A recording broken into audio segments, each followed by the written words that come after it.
karakter fitnah yang ditimbulkan oleh Dajjal. Yang pertama, realita Dajjal tidak sesuai dengan klaim ketuhanannya. Ini penting, Bapak Ibu yang dirahmati Allah. Jadi klaim ketuhanan oleh Dajjal itu tidak sesuai. Kenapa kita bisa mengatakan tidak sesuai? Yaitu ketika kita paham akan konsep ketuhanan kita. Begini Bapak Ibu, di antara bagian yang harus kita yakini dan kita imani, bahwasanya Allah Subhanahu wa taala adalah zat yang memiliki asma dan sifat. Allah memiliki nama-nama yang indah dan sifat-sifat yang utama. Kalau nanti kita pahami akan hal ini, maka kita akan pahami bahwasanya klaim Dajjal sebagai Tuhan itu salah. Jadi Dajjal itu datang mengaku Tuhan. Walaupun dia bisa melakukan beberapa hal yang mirip yang dilakukan oleh Tuhan, tetapi ada beberapa bagian yang itu pembatal sebagai klaim dia. Di antaranya disebutkan dalam sebuah hadis riwayat Imam Ahmad, Rasulullah sallallahu alaihi wasallam bersabda, "Laqad akala ta'ama wa masya fil aswaqi ya'ni Dajjal." Disebutkan di sini Dajjal itu makan makanan dan juga berjalan di pasar-pasar. Di sini Ibu, kalau betul-betul Tuhan nggak akan makan makanan, nggak butuh makanan Ibu. Makanya Allah Subhanahu wa taala di antara nama Allah apa? As-Somad. Surat Al-Ikhlas itu surat yang pendek tapi maknanya luar biasa. Itu prinsip ketuhanan kita. Bahkan tidak jarang kita dengar ada non-muslim yang masuk Islam gara-gara baca surat Al-Ikhlas. Pahalanya besar. Pahalanya seperti membaca sepertiga Al-Quran. Qul huwallahu ahad, Allahus Somad.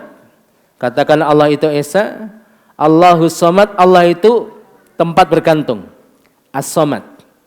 Sebagian ulama mengatakan As-Somdu, kata-kata As-Somdu di sini, As-Somdu maknanya adalah la jaufa lahu, Allah itu tidak punya kerongkongan sebagai manusia, sebagaimana manusia. Allah Subhanahu wa taala tidak punya kerongkongan sebagaimana manusia. Kalau kita punya kerongkongan Ibu, kita butuh makan dan minum. Tapi Allah As-Somad. Di antara makna As-Somad adalah la jaufa lahu, Allah tidak memiliki kerongkongan. Di sini Ibu, intinya di sini ketika kita paham konsep ketuhanan kita, Allahu ghaniyun an khalqi, Allah yang sesungguhnya tidak butuh dengan sesuatu apapun dari makhluknya. Maka kalau orang paham seperti ini tidak akan tertipu dengan Dajjal. Dajjal keluar, kemudian mengintimidasi manusia, yang ikut akan sejahtera, yang tidak ikut akan kelaparan. Kampung atau negeri yang tidak ikut dengan Dajjal itu tidak dibantai Ibu, tapi dibiarkan. Tetapi mereka tidak mendapatkan air hujan dan tidak mendapatkan tanaman. Sabar enggak ini? Kan gitu kan? Sampai sebagian orang terlena, wah ini Tuhan. Bisa menurunkan air hujan dari langit, bisa menumbuhkan tanaman. Kalau dia hanya parsial memahami konsep ketuhanan, terlena dia. Maka di sini pentingnya ilmu, belajar secara totalitas. Oke, di antara keistimewaan kekhususan Allah bisa menurunkan hujan, bisa menahan air hujan, dan itu dilakukan oleh Dajjal dengan izin Allah. Tapi kalau dia melihat prinsip yang lain, ini dia paham dia. Oke, dia bisa menurunkan air hujan, tapi masih makan, butuh makan. Tuhan apa itu? Ya, makanya nambah lagi misalnya kan gitu. Ya, ini paham di sini Ibu. Jadi karakter fitnah Dajjal itu tidak sempurna. Tidak kemudian betul-betul seperti Allah mutlak itu. Tidak. Maka disebutkan dalam hadis nanti, kita sebutkan hadis berikutnya.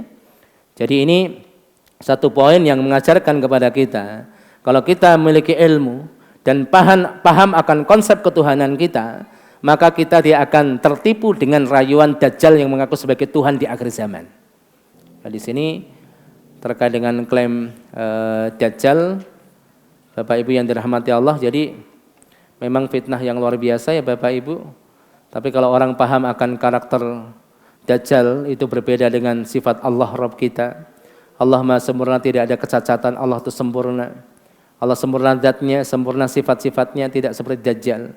Allah menghidupkan dan mematikan dengan sebenarnya. Allah menurunkan hujan, menahan hujan dengan sesungguhnya, memberikan manfaat dan madarat dengan sesungguhnya. Tapi kalau Dajjal itu cenderung dengan sihirnya, tidak nyata. Maka ini fitnah godaan yang luar biasa bagi orang-orang yang beriman, khususnya mereka orang-orang yang jauh daripada ilmu. Ada masa-masa yang disebut dengan fitnah tuhaima. Ada fitnah namanya fitnah tuhaima, Ibu. Kalau kita maknai fitnah tuhaima ini adalah fitnah yang sangat gelap. Rasulullah mengabarkan dalam riwayat At-Tirmidzi, "Summa takunu fitnatut duhaima," fitnah duhaima itu akan terjadi. Cobaan yang menimpa manusia yang disebut ad-duhaima akan terjadi. La tada'u ahadan min hadhil ummah illa latamathu latmah, tidak membiarkan satu orang pun dari umat ini kecuali dihantam dengan fitnah itu. Semuanya kena. Wa idza qila qadat tamadat, ketika ada orang yang mengatakan ini fitnah sudah usai, sudah datang kemudahan, akan datang perbaikan, ternyata apa? Fitnah itu berkepanjangan. Kemudian yang ketiga, karakter yang ketiga adalah yang pertama tadi mengenai seluruh umat, yang kedua berkepanjangan, ya. Kemudian yusbihur rajulu mu'minan wa yumsi kafiran, ada orang-orang yang paginya beriman, sorenya kafir. Yang keempat, manusia nanti Ibu. Jadi manusia di sini maksudnya orang-orang beriman akan dibagi menjadi dua kubu. Pertama, kubu keimanan tidak ada kemunafikan. Kemudian yang kedua, kubu kemunafikan yang tidak ada keimanan. Ini jadi luar biasa fitnah akhir zaman. Ya, hari ini juga kita rasakan Bapak Ibu, iman kita itu betul-betul diuji dengan luar biasa ya, ujian yang luar biasa. Orang-orang liberalis itu betul-betul menggoda iman kita. Jadi berusaha untuk mendakalkan iman kita atas nama apapun. Orang-orang yang kemudian berusaha menjalankan syariat dikatakan orang-orang ekstremis atau radikalis atau apa. Kemudian atas nama toleransi kita dipaksa untuk melepaskan identitas kita sebagai seorang muslim. Ini kan ngeri nih. Di sini perlu kita pahami. Ini Masya Allah. Jadi ujian di akhir zaman luar biasa. Dan itu akan semakin buruk Bapak Ibu ketika menjelang Dajjal muncul. Maka kalau tadi 4 ini terjadi, fitnah melanda seluruh umat manusia, berkepanjangan, sampai ada orang itu cepat perubahannya, paginya beriman, sorenya kafir. Ngakunya iman tapi menjadi orang pertama kali menolak syariat Islam. Banyak enggak itu?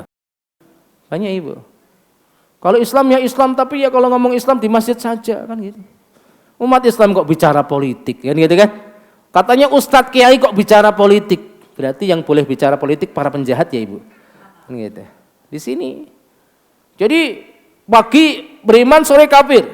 Kemudian umat Islam akan dibagi menjadi dua kubu. Walaupun masing-masing ngaku Islam, tapi nanti dikenali dari sifat-sifatnya. Kubu pertama adalah kaum mukminin yang imannya adalah iman yang tulen, tidak ada kemunafikan. Kubu sebelah adalah kubu kemunafikan, walaupun namanya Islam. Dikenali bukan dari namanya Ibu, bukan dari KTP-nya. Islam enggak? KTP semuanya Islam. Tapi kalau ada orang Islam, ngaku Islam, kemudian lisannya, kakinya bersama mereka orang-orang yang benci Islam, siapa yang namanya? Munafik, Pak.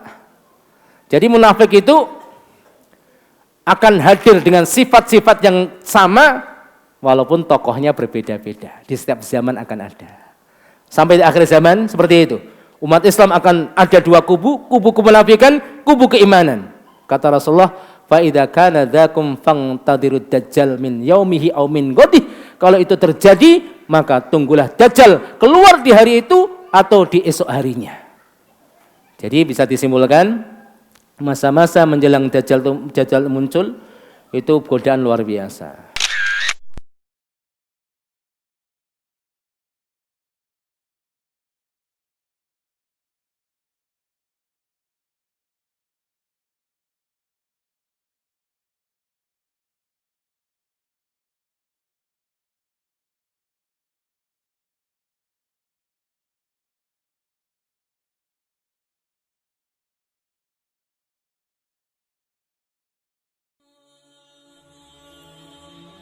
Bantu yuk operasional Rumah Dakwah Al-Hujah dan terselenggaranya kajian serta dakwah Al-Hujah dengan menjadi donatur tetap setiap bulan berinfak Rp30.000. Dengan infaknya setiap bulan Rp30.000, insya Allah akan membantu dakwah Al-Hujah dan jadikan ini amalan yang istiqomah yang dilakukan terus-menerus atau kontinu. Allah mencintai amalan yang istiqomah walaupun sedikit. Terus istiqomah setiap bulan, jangan berhenti, karena Allah mencintai hambanya yang istiqomah. Dan insya Allah ini akan menjadi amal soleh jariah dengan menyebarnya ilmu yang bermanfaat. Yuk salurkan amalan istiqomahnya setiap tanggal 3 setiap bulannya melalui Bank Sentral Asia dengan nomor rekening 27660155554 atas nama Dedi Harveni, dan Mandiri Syariah dengan nomor rekening 71022862999 atas nama Dedi Harveni.